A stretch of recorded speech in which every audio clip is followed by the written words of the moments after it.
నిజామాబాద్ జిల్లా జక్రాన్పల్లిలో విమానాశ్రయం నిర్మిస్తారా?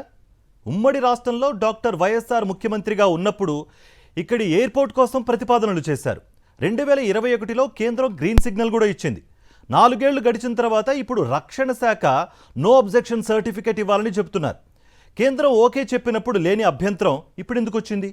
ఈ మధ్యకాలంలో ఏం జరిగింది? Watch it. నిజామాబాద్ జిల్లా కేంద్రంలోని జక్రాన్పల్లి విమానాశ్రయం ఏర్పాటుకు అన్ని విధాలా అనుకూలంగా ఉందని దివంగత ముఖ్యమంత్రి వైఎస్ రాజశేఖర రెడ్డి హయాంలో ప్రతిపాదనలు చేశారు. 2021 ఆగస్టులో కేంద్ర ప్రభుత్వం గ్రీన్ సిగ్నల్ ఇచ్చింది. అదే ఏడాది ఎయిర్పోర్ట్ అథారిటీ ఆఫ్ ఇండియా కూడా ఫిజిబిలిటీ నివేదిక సమర్పించింది. జక్రాన్పల్లి మండలంలోని 5 గ్రామాల పరిధిలో 1663 ఎకరాలలో విమానాశ్రయం నిర్మించవచ్చునని నివేదికలో స్పష్టం చేసింది. 5 గ్రామాల పరిధిలోని 700 మంది పట్టాదారులకు చెందిన 802 ఎకరాలు, మరో 913 అసైన్డ్ పట్టాదారులకు సంబంధించిన 860 ఎకరాలలో సర్వే చేశారు. భవిష్యత్తులో లక్షలాది ప్రయాణికులకు సేవలు అందించే అవకాశాలున్నప్పటికీ ప్రాజెక్టు ముందుకు సాగకపోవటం జిల్లా ప్రజలను తీవ్ర నిరాశకు గురిచేస్తోంది. 4 ఏళ్ల నాడు అనుమతులు ఇచ్చి ఇప్పుడు కొత్తగా అడ్డంకులు సృష్టించడంపై ప్రజలు ఆగ్రహం వ్యక్తం చేస్తున్నారు. జిల్లాకు చెందిన ప్రజాప్రతినిధులపై మండిపడుతున్నారు. ప్రధానంగా వాళ్ళ మనసులలో ఏదో ఉంది, ఆ పేరుతో దీన్ని తీసేయాలనే ఆలోచనతోనే వాళ్ళు చేయట్లేదు.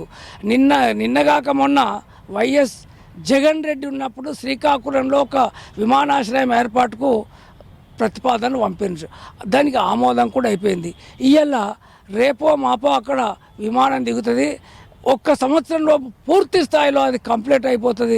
అంతర్జాతీయ విమానాశ్రయం అక్కడ ఏర్పాటు అవుతుంది అని చెప్తున్నారు. అంటే అక్కడ తొందరగా ఎందుకు అవుతాయి, ఇక్కడ తొందరగా ఎందుకు అంటే ఇక్కడ ఉన్నటువంటి నాయకులు ప్రధానంగా వాళ్లకు దీని మీద ఇంట్రెస్ట్ లేదు. ఒకవేళ నిజంగా ఇంట్రెస్ట్ ఉంటే వెంటబడైనా చేపించుకురావడానికి అవకాశం ఉంటుంది.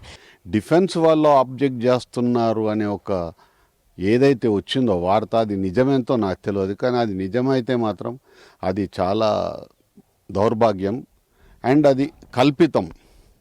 ఎందుకంటే గతంలోనే ఫీజిబిలిటీ రిపోర్ట్ చేసి ఎన్నో మార్లు సర్వే చేసి ఫీజిబిలిటీ రిపోర్ట్ చేసి తర్వాత ఇప్పుడు అది ఓకే అని ఇప్పుడు లేదు అనడం, అది కూడా డిఫెన్స్ ఓరియంటెడ్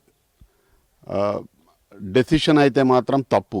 ఎయిర్పోర్ట్ అనేది తొందరగా నిజామాబాద్లో స్థాపిస్తే ఇక్కడ గ్రోత్ అనేది ఊహించలేనంత విధంగా ముందుకు వెళ్తుంది.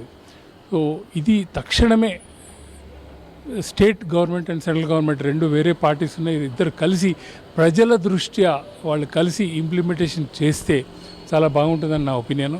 మహారాష్ట్రలోని నాగ్పూర్తో పోలిస్తే నిజామాబాద్ చాలా లోపలికి ఉంటుంది. అయినప్పటికీ రక్షణ శాఖ నుంచి నో అబ్జెక్షన్ పత్రం ఎందుకు అవసరమైందని ప్రశ్నిస్తున్నారు.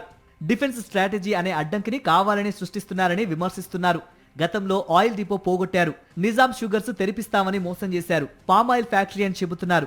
జిల్లా ప్రజల్లో చైతన్యం రానంత వరకు నాయకులు మోసం చేస్తూనే ఉంటారంటూ ఆగ్రహం వ్యక్తం చేస్తున్నారు.